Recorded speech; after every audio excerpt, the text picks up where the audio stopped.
Hi, and welcome to Guru Grit. My name is Monica, and I like to learn about self-empowerment, spirituality, everything in existence, basically.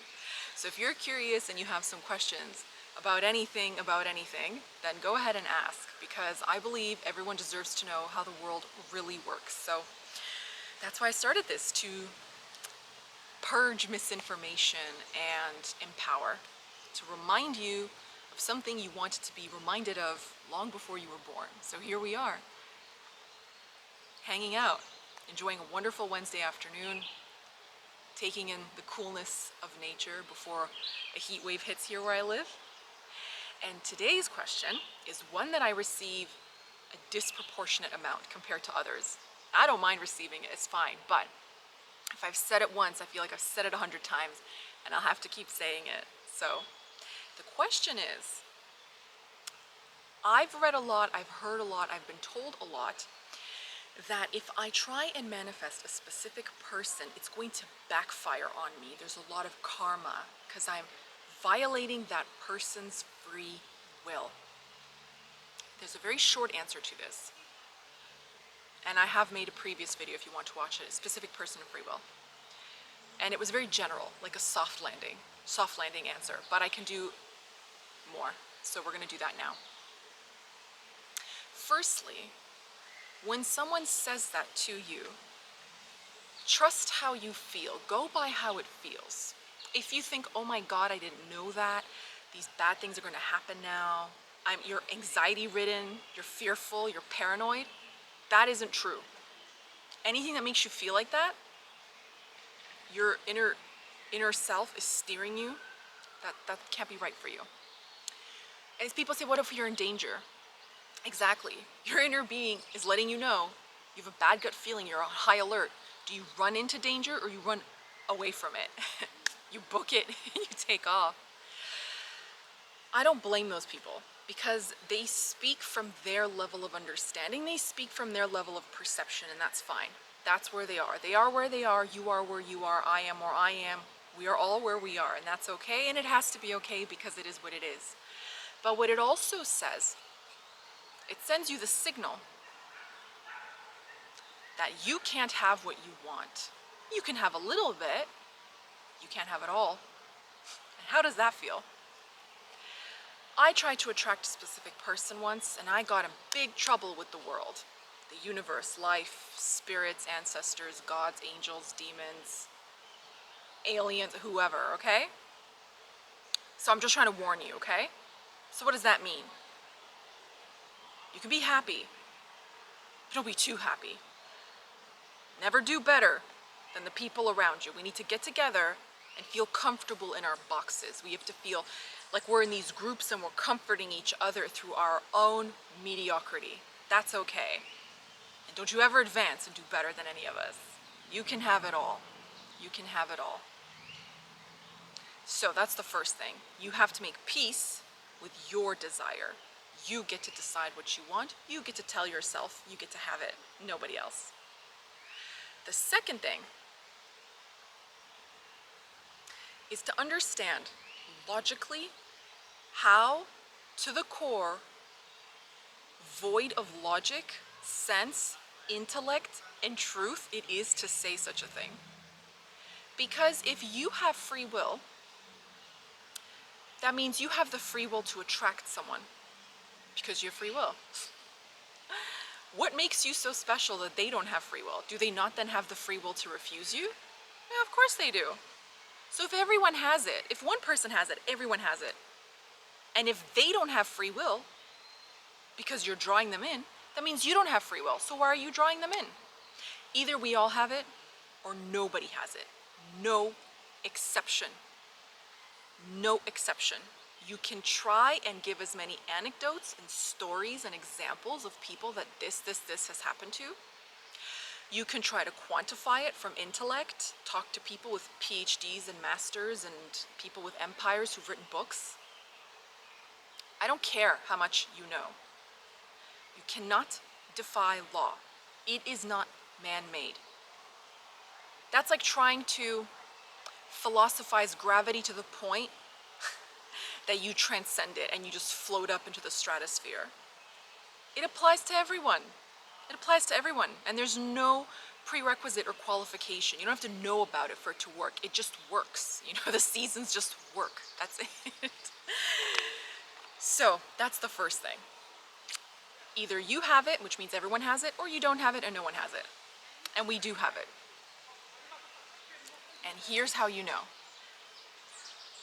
You can treat yourself like a thermostat. There's like a barometer for the characteristics you experience in your day-to-day life. So this is where I'm going to get specific. When you're interested in attracting a specific person, okay, you're interested in characteristics they have. Those characteristics can come from anybody. 5 of them, 10 of them, it doesn't matter. But when you magnetize to each other vibrationally, it's because you have something they also want. Maybe they think, oh, like Mary is my brother's friend, I never really liked her that way.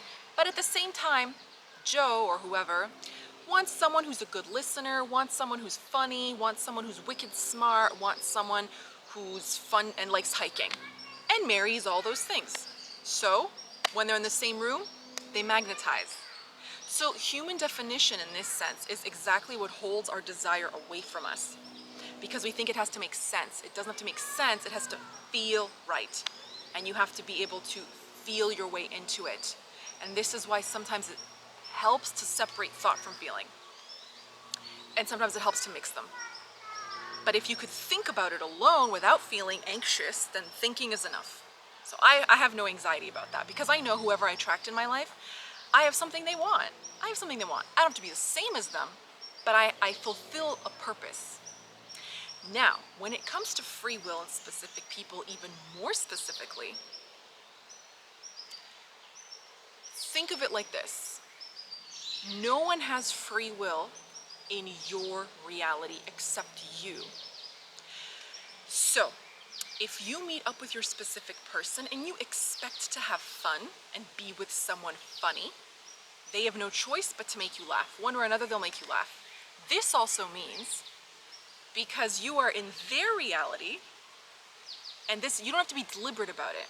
You don't have to know about this. Energy does this on its own. It's working all the time, like gravity, like seasons, like the air that you breathe when you're asleep. You don't have to remind yourself to do it. It just does it on its own. They are looking for an audience. They want someone to find them funny. They want someone to find them important. And you're feeding each other.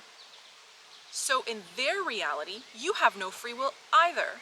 This is exactly why when I start a new job, and I was doing this before I even knew that I was doing it.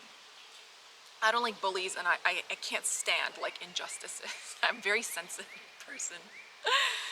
I remember anytime you start a new job, someone who's training you or some well-meaning person will come up to you and be like, this is so-and-so, they're this. Oh, but that person over there, they're grumpy, they're cranky. You stay away from them. They're always in trouble, they're always snitching. I would hear them, but I would never let it into my vibration. I would always say thank you. And I would literally in one ear, out the other. And I can't tell you how many times, in fact I can, 10 out of 10, 10 out of 10 times. Every time I've started a job and someone warned me about the office bully, that person never had a problem with me. Because I just didn't buy into that vibration. I didn't believe it. So in my reality, they had no choice. They didn't have to be nice to me, but they were not cruel and they were not problematic. Even if they were bearably, tolerably professional, I did not evoke from them the same response those people had because they trained themselves to believe that. And then, in their reality, they just wanted the new girl to be nice to them. So they evoked that from me. Do you understand? So in your world, no one has free will. But in the world of your specific person, you don't have free will either. That's what you call an equal and mutual exchange. And people don't understand, but how? My child's getting bullied. Right. And you believe your child is a victim. Your child is influenced. They feel powerless. They go to school. They attract someone who makes them feel powerless, and the other powerless person is looking for someone else to make feel powerless. And they rendezvous. They party on that level. So next time you observe something, before you react to it emotionally, like, oh my God, I'm doing something bad, free will, think about it first. Think about how it feels. And that's how you will know if it's right for you or not. You will know it by how it feels to you. I don't like being judged. I don't judge others. I don't attract judgmental people. My friends are not judgmental. My family is not judgmental. I grew up in a very accepting, happy household. It's sickening. So when I go in the world, my vibration is very dominant. It's very strong. Of someone you can tell anything to, and I won't flinch and I won't budge. You can't have a day so bad that will make me cry most of the time. So that's all right, but you can be like that too. When someone comes up to you, they have something to tell you, they have news, whatever, you can just receive them without feeling fearful. So you have free will to be yourself, which means everyone else has free will to be themselves. And the only time you both interact is when you each have something the other wants. Therefore, it's not a violation of free will. It's a party, it's an energetic exchange. That's all it is. I hope this makes sense. I hope you find comfort in the notion that no one can be violated unless it's your desire to violate them. And then in that case, I would say, what are you doing that for? You're a powerful person. You can do so much more with that power than something so small-minded and cruel. But I know you wouldn't. If you're watching this, I know you wouldn't. So thank you for listening. I hope this offers you clarity and comfort. I hope it reminds you of your power, that no one can mistreat you, and you have no desire to mistreat them either. So stay strong in yourself, know that you deserve the best, and the next time you hear something, just question where it comes from, and trust yourself. Always trust yourself. But in the interim, thank you for trusting me to answer this, and I'll see you next time. Bye-bye.